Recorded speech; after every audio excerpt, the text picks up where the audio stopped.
My dad barked, "She looks like a maid, call the owner now." The manager smiled politely, looked at me and asked, "Ma'am, should we cancel their membership today?" I always thought some family traditions were sacred, a promise passed down through generations. But then, in one gut-wrenching moment, I realized my own mother was tearing mine apart, piece by agonizing piece, just to spite me. Sunday dinner at my parents' grand Victorian home in Springfield usually followed a predictable script. The comforting smell of pot roast and rosemary potatoes, Mom's insistence on using the good china, Dad's methodical carving of the meat. Even the drive over was routine, just 15 minutes across town. But that day, the air felt thick with something else. The front door stood ajar, and instead of Mom's usual immediate greeting, I heard laughter filtering down from upstairs. I slipped inside, my footsteps muffled by the antique Persian rug. "Hello." My voice echoed, unanswered. The laughter grew louder as I climbed the stairs, drawn like a moth to a flame toward Mom's bedroom. I paused at the threshold, feeling invisible for a moment. The heavy oak door framed a scene straight from my childhood nightmares. My sister, Phoebe, stood before Mom's ornate vanity, her chestnut curls, so like Grandma's in that old wedding portrait, arranged elegantly around her shoulders. But it was what sat atop her head that froze me mid-breath, the pearl-studded Juliet cap, its delicate beadwork catching the light. Mom hovered behind her, adjusting the cap with reverent fingers. "You were born to wear this," she whispered, her voice thick with approval. "Just look at how it frames your face." The antique pearls shimmered like dewdrops against Phoebe's dark hair. My stomach clenched. 20 years of cherished dreams disintegrated before my eyes. A small, involuntary gasp escaped my lips and Mom's eyes snapped to the doorway, finding me in the reflection. Her hands froze on the cap. "Oh, Emerson. We were just trying on some things for when Phoebe's day comes." Her voice had that brittle, artificial brightness she saved for truly uncomfortable situations. My mouth went bone dry. "But I'm getting married in 4 months," I stammered, my hand instinctively reaching for the engagement ring on my left hand. Phoebe turned, the cap still perfectly positioned. She laughed, a light, dismissive sound. "You never mentioned wanting it." "Not once." She touched one of the pearls with a manicured fingertip. "I didn't think I needed to," I replied, the words emerging softer than intended, even to my own ears. Mom's reflection showed a flicker of discomfort before she smoothed her expression. "This is a family tradition, dear. The cap goes to, well, the daughter who truly appreciates its history." I finished the sentence for her, mechanically, the daughter who truly appreciates its history. The familiar phrase landed like a stone in my chest. The room spun, and suddenly, I was 10 years old again, kneeling beside Grandma's cedar chest in the attic, the smell of mothballs and old wood filling my nostrils. The lid creaked as Grandma lifted it, revealing treasures wrapped in yellowed tissue paper. "What's this?" I'd asked, as she pulled out something delicate and shimmering. "This," Grandma said with reverence, "is the Juliet cap I wore when I married your grandfather." She placed it gently on my head, her eyes crinkling with delight. "Someday, when you're a bride, you'll wear it too." Later, she showed me photographs of her in 1952, radiant beside Grandpa, the pearl-studded cap holding her veil in place. I traced the image with my fingertip, memorizing every detail. For years afterward, I filled journal pages with drawings of my future wedding day, the pearl cap always the centerpiece. After Grandma's funeral, I watched Mom carefully preserve the cap, tucking it away for safekeeping. It was mine. The first signs that it wasn't came when I was 14. "Phoebe has the classic family features," Mom remarked at dinner, examining my sister's face with approval. "The Thompson cheekbones, Mother's eyes." That Christmas, Phoebe received Grandma's cameo brooch while I unwrapped a generic silver bracelet. At family gatherings, Phoebe's achievements, her perfect report card, her ballet recital, her winning science project, earned effusive praise. My academic honors and writing awards? Polite nods. "Phoebe is the spitting image of my mother," became Mom's constant refrain. I told myself it didn't matter, the cap was still mine, promised on that dusty afternoon. But now, the memory dissolved as Phoebe adjusted the cap in the mirror, tilting her head to admire how the pearls caught the light. "May I please wear it for my wedding to Daniel?"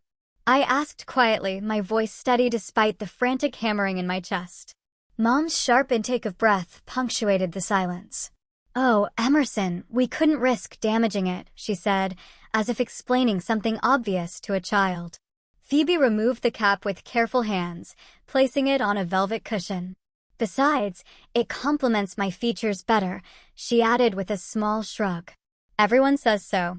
The bedroom door swung wider as Dad entered, his Sunday paper tucked under one arm. "What's all this about?" he asked, surveying the scene with mild interest. "Emmy wants to wear grandmother's cap for her wedding," Mom explained. Dad's expression softened into that patient look he reserved for my impractical notions. "You know family traditions, Emmy," he said gently. "Some things just make sense a certain way." And in that moment, with crystal clarity, I understood. There was never any tradition about which daughter would wear the cap. The tradition was created for one purpose, to ensure I would never have it. The pearl-studded Juliet cap gleamed on its cushion, as far beyond my reach as the moon. 30 minutes later, the dining room clock ticked with maddening precision as Mom served pot roast onto bone china plates. Dad unfolded his napkin with the same methodical motion he'd performed every Sunday for 30 years. No one mentioned what had happened upstairs. "These potatoes are exceptional," Dad said, breaking the silence that stretched between us like a wire. "You've outdone yourself, Patricia." I pushed the food around my plate, my appetite completely gone. The image of Phoebe wearing Grandma's cap refused to fade. "Emmy, you've barely touched your dinner," Mom noted, her tone deliberately light. "Everything all right?" Before I could answer, Phoebe launched into a detailed account of her latest work project. I watched Mom's face transform with interest, nodding and asking questions. When was the last time she showed that level of engagement with my career? "Your sister's quite the rising star," Dad commented, beaming at Phoebe. Then he turned to me with a different expression, indulgent, almost patronizing. "You've never been one for sentimentality, Emmy, always so practical." The label stung because it was so fundamentally wrong. I've kept every birthday card, pressed flowers from significant moments, maintained journals since childhood. My apartment brims with mementos. Yet, in their narrative, I was the unsentimental daughter because it justified their blatant favoritism. "I'd lend you the cap," Phoebe offered with a smile that didn't reach her eyes. "But traditions matter in this family, don't they, Mother?" Mom nodded, pleased. "Indeed they do. Didn't your grandmother always say the cap was for her first grandchild's wedding?" Aunt Vivian asked, reaching for her water glass. She'd arrived 15 minutes earlier, unaware of the incident, yet somehow she knew. She squeezed my hand under the table. The question dropped like a stone into still water. Mom's fork froze midway to her mouth. "More potatoes, anyone?" she asked, too brightly, rising from her chair. "Vivian, help me bring out dessert." As they disappeared into the kitchen, Dad checked his watch. "Cardinals' game starts in 20 minutes. The next afternoon, I drove to Aunt Vivian's farmhouse, questions churning in my mind. Her porch swing creaked as we settled with glasses of sweet tea. "Your grandmother was very specific about her wishes," Aunt Vivian said, retrieving an old hat box from her hall closet. "Patricia knows this perfectly well." She placed a bundle of yellowed envelopes in my lap. The elegant, sloping script on them made my throat tighten. "Grandma's letters." "Go ahead," she encouraged. I opened the first envelope with trembling fingers. "My dearest Vivian," it read. "The Juliet cap should grace my first granddaughter's wedding day. Little Emmy has her heart set on it, and I've promised it to her. Make sure Patricia remembers this when the time comes." The words blurred as tears filled my eyes. I pulled out a faded photograph tucked inside, me at age 10, sitting on Grandma's lap, the pearl-studded cap tilted on my small head. Both of us beaming. "There are more," Aunt Vivian said softly. Letter after letter mentioned me by name, described my fascination with the cap, reiterated Grandma's promise. The final letter, dated just months before her death, was explicit. "The Juliet cap belongs to Emmy. She treasures its history more than anyone. Your grandmother intended it for you," Aunt Vivian confirmed, her hand warm on mine. Patricia deliberately reinterpreted her wishes. She's always favored Phoebe, though heaven knows why. Armed with this evidence, I visited my parents the next evening. Mom listened stiffly as I spread the letters on their kitchen table. "That's not what she meant," Mom said finally, barely glancing at them. "It's exactly what she meant. She names me specifically in every letter." Dad peered at one letter, then shrugged. "Can you just buy something similar? David's bridal must have options." The suggestion sliced through me. To him, one white headpiece was interchangeable with another, devoid of history or meaning. Phoebe entered the kitchen, assessed the situation, and immediately teared up. "You're trying to ruin my future wedding," she accused, her voice quavering perfectly. "This is so like you, Emmy. Always wanting what's mine." What's mine? The sheer audacity stole my breath. "Some traditions simply suit certain people better," Mom said, gathering the letters into a neat stack and handing them back to me. "I'm sorry you feel slighted, but my decision stands." I left without another word, unshed tears burning behind my eyes. Daniel held me that night at our apartment as I finally broke down, curled against him on our sofa. "I don't understand," I whispered between sobs. "Why has it always been like this?" His arms tightened around me. "Because they're wrong, Em. Not because you're unworthy." My phone buzzed with a text from Leanne. "Your mother called asking about rehearsal dinner preferences. I told her to talk to you directly." "What happened?" I called and explained everything. "They've always done this to you," she fumed. "Remember your high school graduation? Your mother spent the entire ceremony taking photos of Phoebe in the audience. The next day, Daniel's mother called. "I heard about the situation with your grandmother's cap," she said gently. "I have my mother's vintage hair clips. They'd complement your dress beautifully if you'd like to borrow them." Her kindness brought fresh tears. Even my wedding planner, Melissa, proved an unexpected ally. "Your wedding should reflect your story, not theirs," she said, showing me a portfolio of alternative headpiece options. "And honestly, we can design something even more meaningful." For the first time since Sunday, something inside me unclenched. "I'm not asking their opinion on the venue," I announced, surprising myself with my newfound firmness. Melissa smiled. "Good for you." The next milestone came during my dress fitting. In the bridal salon's private room, surrounded by mirrors and champagne flutes, the consultant adjusted my veil. "Any family heirlooms you'll be wearing?" she asked. The question caught me off guard. "I once dreamed of wearing my grandmother's pearl-studded Juliet cap," I admitted, my voice cracking slightly. In the changing room afterward, I broke down again. It was all I ever wanted for my wedding day, I confessed to Leanne, who held tissues and patience in equal measure.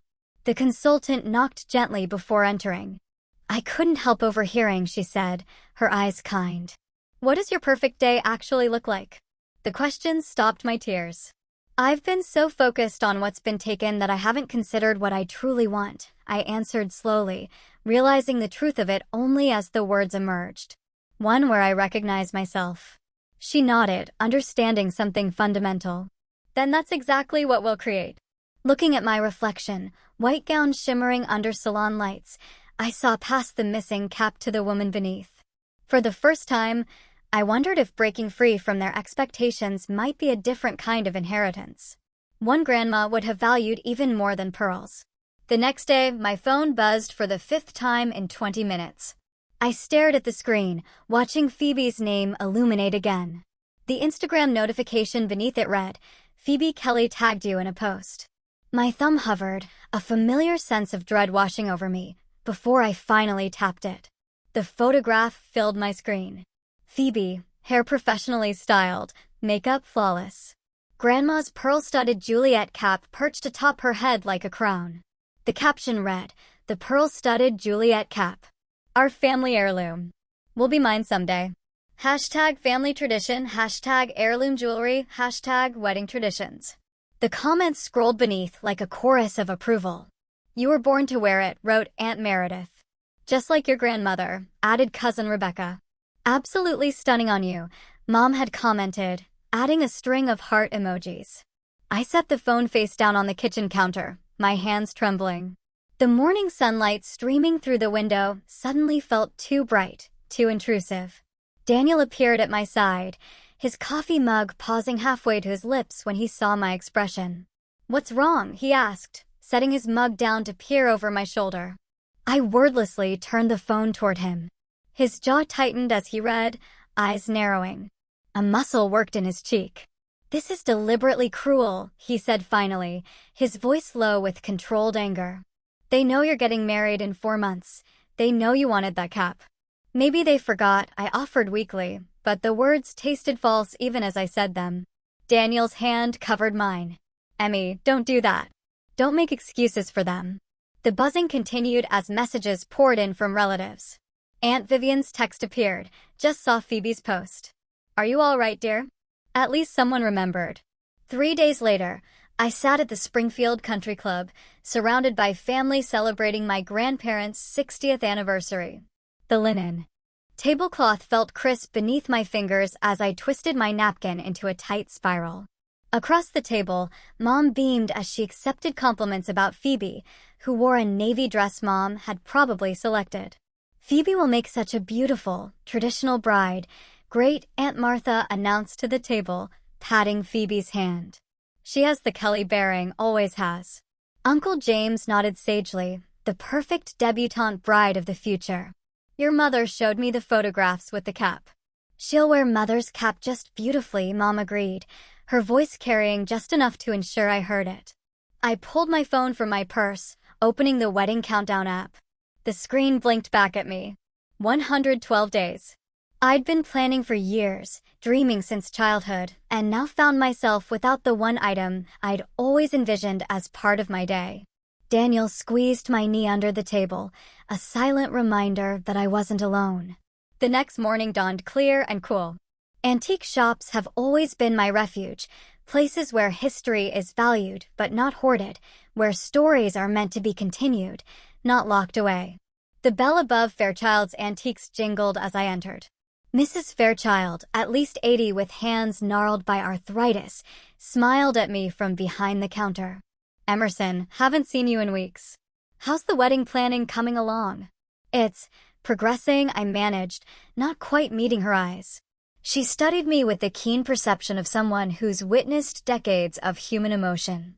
"Come with me," she said suddenly, motioning toward the back room. "Got something new in yesterday." I followed her past cabinets of depression glass and vintage jewelry to a small display of wedding items. A collection of handkerchiefs with tatted edges, satin pillows, vintage cake toppers. "Something borrowed, something blue," Mrs. Fairchild murmured, carefully lifting a delicate handkerchief. But my attention had fixed on something else. In the corner sat a simple basket filled with bundles of dried baby's breath, the tiny white flowers still perfect despite their dried state. Mrs. Fairchild followed my gaze. "Ah, those. Simple beauty never goes out of style, does it? My assistant dried those herself." I lifted a bundle, the stems thin and delicate between my fingers, the tiny blossoms catching the light like miniature stars. "I wore wildflowers in my hair for my wedding," Mrs. Fairchild said, her voice softening with memory. "My mother had this elaborate tiara that had been in our family for generations. Everyone expected me to wear it." My head snapped up. "But you didn't?" "No." Her smile deepened the wrinkles around her eyes. "I looked at myself in that tiara and saw my mother, my grandmother, everyone but me. So I walked into a field the morning of my wedding and gathered wildflowers instead." "What did your mother say?" I asked, barely breathing. Mrs. Fairchild laughed, a sound like wind chimes. "Oh," she was furious. "But Harry, my husband, he said I'd never looked more beautiful." She paused, patting my hand. 63 years we had together before he passed. Not once did he mention wishing I'd worn that tiara. I purchased 3 bundles of baby's breath, cradling them like precious cargo as I left the shop. For the first time in weeks, a sense of possibility unfurled within me. Authenticity over tradition. The phrase echoed in my mind, a revelation. That evening, Daniel called with news. "I met with that florist today, the one in Auburn," he said. "She completely understands what we're going for. No fussy arrangements, nothing overdone." "You did that without telling me?" I asked, surprised. "I wanted it to be a surprise. Your mother kept sending those links to that florist she knows." "Marjorie?" I supplied automatically. Mom's bridge partner who specializes in elaborate cascading bouquets that cost more than my monthly rent. Yeah, her. Anyway, this florist I found, Tessa? She's amazing. Says she can incorporate whatever elements matter to you. No pressure from anyone. Later that night, Leon texted me links to independent dressmakers. Just options, her message read. Places your mom doesn't have on speed dial. My future mother-in-law called the next morning. Daniel mentioned there might be some tension about venues. She began carefully. Robert and I would love to offer our garden. Spring flowers will be at their peak in 4 months.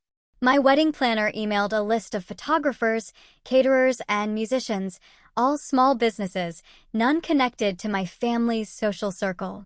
Vendors who will respect your vision, she wrote. People who listen to you. I stood in my living room, surrounded by these messages, these offers, these people who were creating a protective circle around my wedding day, around me. The realization washed over me like warm water. I have people who see me. That evening, I sat cross-legged on my living room floor. The bundles of baby's breath spread before me. With careful fingers, I began weaving the stems together, forming a delicate crown. The dried flowers were surprisingly sturdy yet light. I imagined wearing this instead of the pearl-studded cap, a crown of my own making. My phone rang. Mother's name appeared on the screen. I took a deep breath before answering. Emerson, I've been thinking about the rehearsal dinner seating. The Hawthorns should be at table 1, of course, and we'll need to separate the Millers from the Westons after that unfortunate incident at the charity gala. Daniel and I have already decided on the seating arrangements, I interrupted, my voice steady. The silence that followed stretched like taffy. But we always handle these arrangements, Mom finally said, confusion evident in her tone. Not this time, I replied, gentle but firm. I twisted another stem into my growing crown. We're keeping things simple, just close friends and family at one long table. But that's not how we. It's how we're doing it, I said, surprised by the quiet authority in my voice. I should go. Daniel and I are meeting with a photographer tonight. After we hung up, I held the completed baby's breath crown up to the light. It was delicate yet surprisingly strong, just like the small seed of resolve growing within me. I walked to the mirror in my hallway and placed it atop my head. The dried white flowers framed my face like a constellation of tiny stars. For the first time in months, I recognized myself. The next day, I spread a mood board across my dining table. Photos of garden weddings, simple table settings with wildflowers in mason jars, bridesmaids in mismatched dresses the color of spring leaves. No crystal candelabras, no formal 5-course meals, no family crest embossed on every surface. Daniel leaned over my shoulder, his hand squeezing mine as he surveyed the images. This is us, not them, he said softly. Later that afternoon, I approved the final design for our wedding invitations. The simple cardstock featured pressed wildflowers instead of the Kelly family crest. There was no mention of Mr. and Mrs. Robert Kelly request the honor of your presence. Instead, it simply read, Emerson and Daniel invite you to celebrate their marriage. I ran my fingertip over the raised texture of the dried flowers pressed into the paper. This wedding will be ours. This life will be ours. And I will be recognizable to myself within it. Mom arrived at my apartment unannounced, her knuckles rapping against my door with familiar authority. I barely had time to set down my coffee mug before she swept inside, Chanel No. 5 perfume announcing her presence. I've been thinking about your wedding dress, she announced, settling onto my sofa uninvited. Her cream-colored purse rested primly on her lap. I spoke with Madame Rousseau about altering my dress for you, the same dress she'd been pushing since Daniel proposed, a confection of lace and beading that belonged in her wedding album, not mine. I already have a dress, Mother. I busied myself collecting stray magazines from the coffee table, avoiding her eyes. But tradition, Emerson. She emphasized my full name, the way she always did when displeased. A Kelly bride and something borrowed. Something borrowed. Like the cap she promised Phoebe. Her phone chimed. She glanced at the screen, then quickly tucked it away, but not before I caught the photographer's name. Did you just contact James Preston? My voice sounded steadier than I felt. A flicker of discomfort crossed her face before she composed herself. Well, that boy you hired with the artistic notions. Trevor. His name is Trevor. The room suddenly felt too small, the walls pressing inward. Did you cancel my photographer?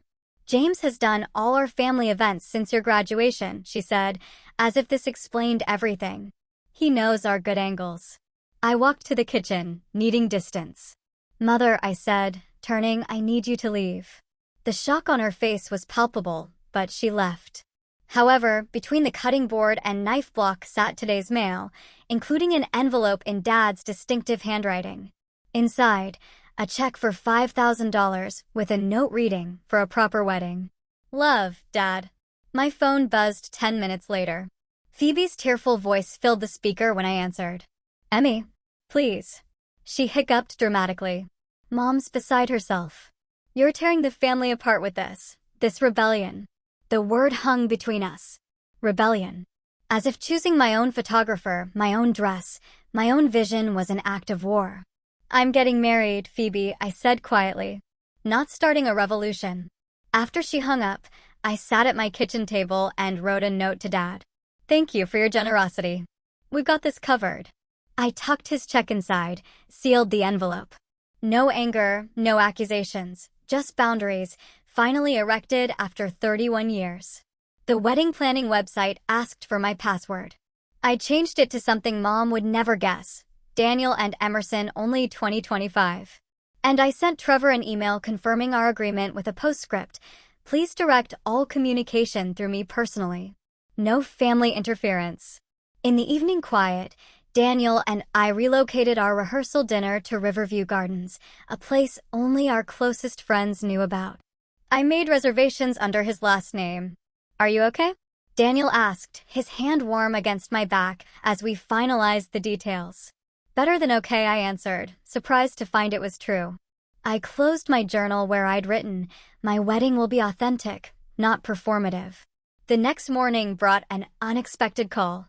Margaret Holloway's voice, wavering with age but clear with purpose, filled my ear. Grandma's friend, calling from her retirement home in Oak Ridge. I saw Phoebe's post about that cap, she said without preamble. Your grandmother would be so proud of you, standing your ground. You knew about the cap? My throat tightened. Elizabeth always said it was for you. She told me how you sat for hours drawing it in your little notebooks. Margaret's voice softened.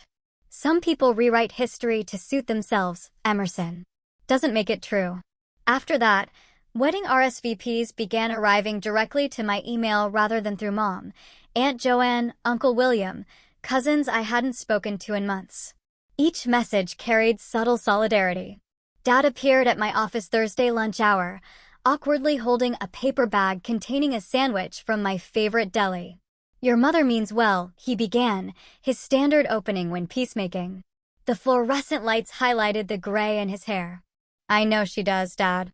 I accepted the sandwich, but not the excuse. That evening, my phone chimed with a text from cousin Stella. Can I be seated away from Aunt Patricia? Like you? I need some space. I stared at the message, understanding blooming like a time-lapse flower. I wasn't alone in finding the family dynamics suffocating. Others had felt it too, had been waiting for someone to break the pattern. The final dress fitting felt like victory. No mother hovering with suggestions, no Phoebe commenting on how certain styles might be more flattering. Just me and a seamstress who smiled approvingly at my reflection. The gown fell in simple lines, the ivory satin catching light without sequins or beads. My shoulders looked stronger than I remembered, my posture straighter. You look like yourself, my wedding planner, Tessa, said quietly. On the vintage vanity sat my creation, a delicate crown of baby's breath with tiny vintage pearl pins nestled among the white blooms. Not an heirloom passed down, but something new, created with my own hands. I placed it carefully on my head, the weight familiar from practice. In the mirror, I saw a woman I recognized, someone who makes her own choices. This feels right, I whispered, and for the first time in months, I smiled without reservation. In the weeks to come, I meticulously organized and confirmed everything for my wedding. This time, I chose myself and my future husband. The evening before the wedding arrived, with Mom appearing at my apartment door one final time. She held a familiar box, its velvet covering worn at the corners. "I've brought the Juliet cap," she said, her voice strained with effort, "just in case." I looked at the box, at the treasure I once coveted, then at my mother's expectant face. "Thank you," I said gently, "but I've made my choice." Confusion clouded her eyes. "But it's what we've always done." I thought of the baby's breath crown waiting for tomorrow, of the decisions made without family approval, of the boundaries finally established. "It's what you've always wanted," I corrected her softly. Something shifted in her expression, the first fragile recognition that maybe, just maybe, there was a difference. Morning sunlight filtered through the oak trees, casting dappled patterns across the garden behind my childhood home. I sat on a wrought iron bench, still in my robe, watching butterflies dance between the hydrangeas. For the first wedding morning in Kelly family history, there was no frantic rush, no precisely timed appointments, no mother herding bridesmaids with military precision. "Water." Leanne appeared beside me, offering a crystal tumbler with cucumber slices floating on top. "Thanks." The cool glass felt reassuring against my palm. "Is it strange that I'm not nervous?" Leanne settled beside me, her bridesmaid dress a soft sage green that complemented the garden. "Not strange. Perfect."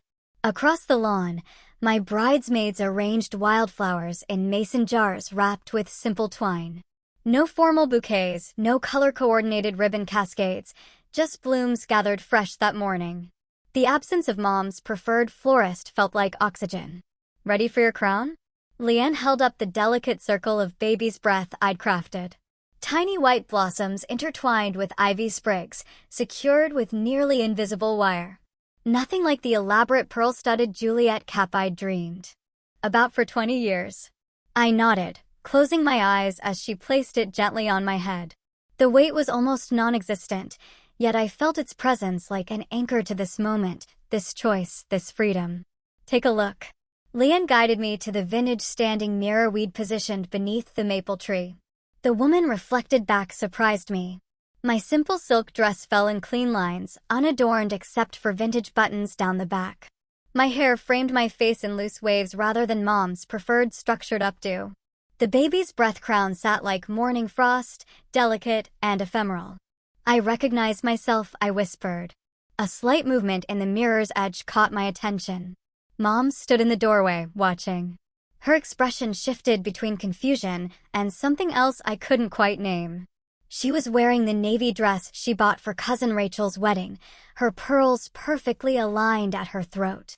Her hands gripped her elbows as if holding herself together. She opened her mouth to speak, then seemed to think better of it, retreating inside without a word. "You okay?" Leanne asked, adjusting a strand of my hair. "Surprisingly, yes." And I meant it. The garden transformed throughout the morning. White market lights strung between trees, simple wooden chairs arranged in a semicircle, a handcrafted arch covered with greenery. No grand floral arrangements, no monogrammed aisle runner, no string quartet. Just the garden where I'd spent childhood summers reading under trees, while Phoebe practiced ballet poses on the lawn for Mom's approving gaze.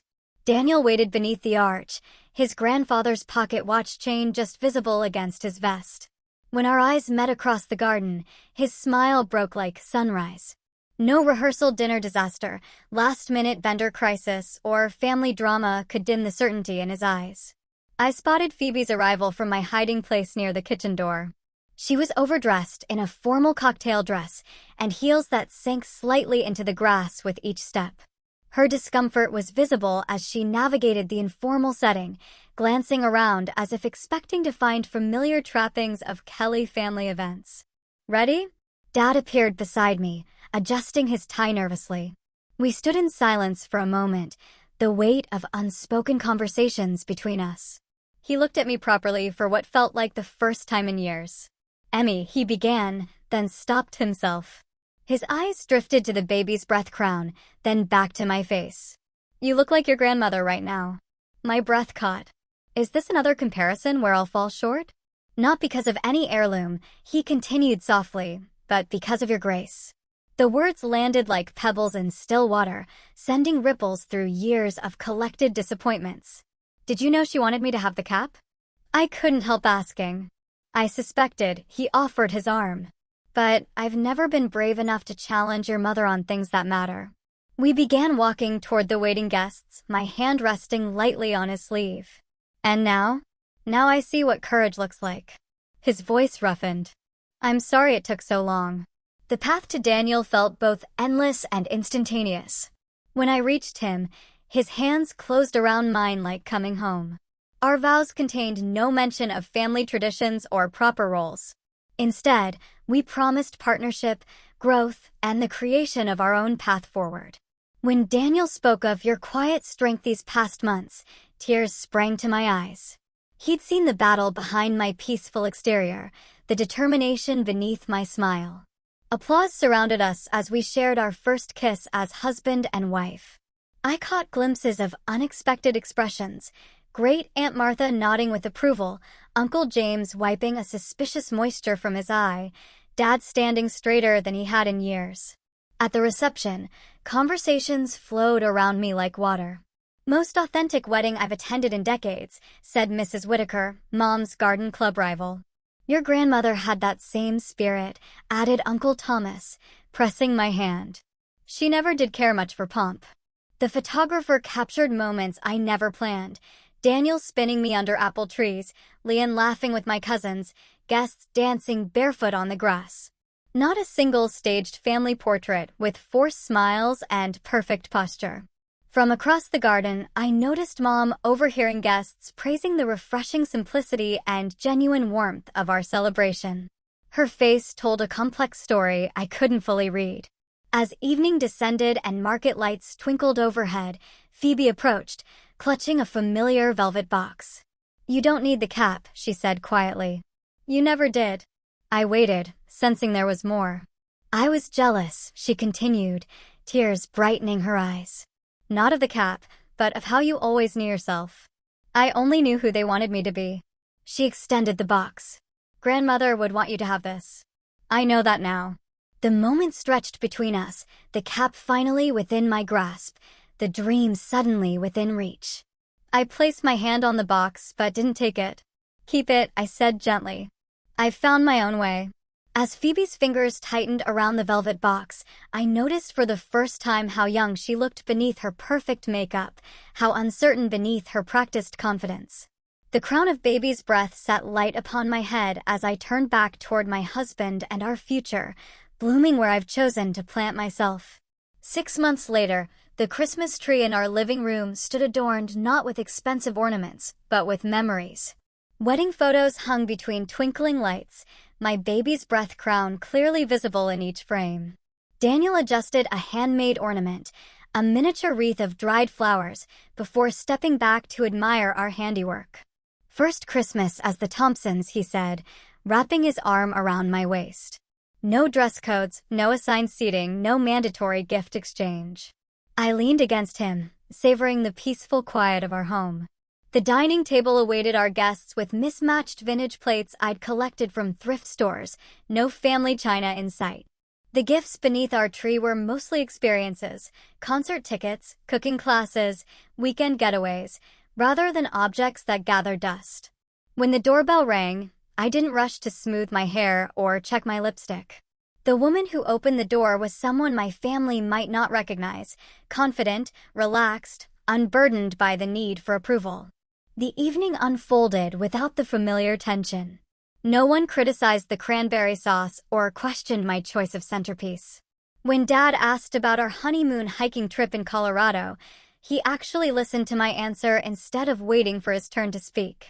The phone rang 3 days later. Mom's name appeared on the caller ID. Would you show me how to make that crown? Her voice carried a note I'd never heard before. The one you wore at your wedding.